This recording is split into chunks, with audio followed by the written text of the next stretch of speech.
Эми бир эле окуяны айтып берейинби? Мисалы үчүн мне же уже рожать, да? А биз болсо өткөндө реклама кетип калабы? Айтпай эле коеюн, уже төлөнүп бүткөн деп коеюнбу? Бир магазин бизге сумка роддом кылып берди да. Биз бартерге сумка роддом кылып берели деп бардык, сумка роддом кылдык. Сумка роддомдун өзү эле 43 000 сом чыкты да. Ал мага бесплатно, мен аны рилс кылып киргизем, реклама кылам. Бирок мен ал 43 000 сомду күйөөмдөн алып алдым да.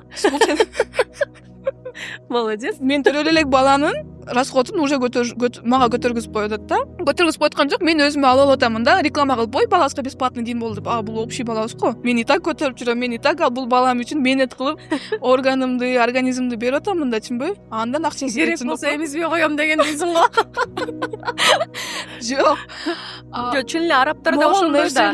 Ушул нерсе туура нерсе, биз үчүн просто ненормально экен бул нерсечи. Хотя бы вот это нормально. Мына анжелже сиз 3 кызды төрөдүңүз, 3 кыздын дагы азырга чейин мне кажется расходун сиз көтөрүп келесиз да. Хотя аял кишини төрөлгөндөн өлгөнгө чейин багуу эркек кишинин милдети. Төрөлгөндөн Хотя бы чоңойгондон кийин университетин төлөсө да жакшы го.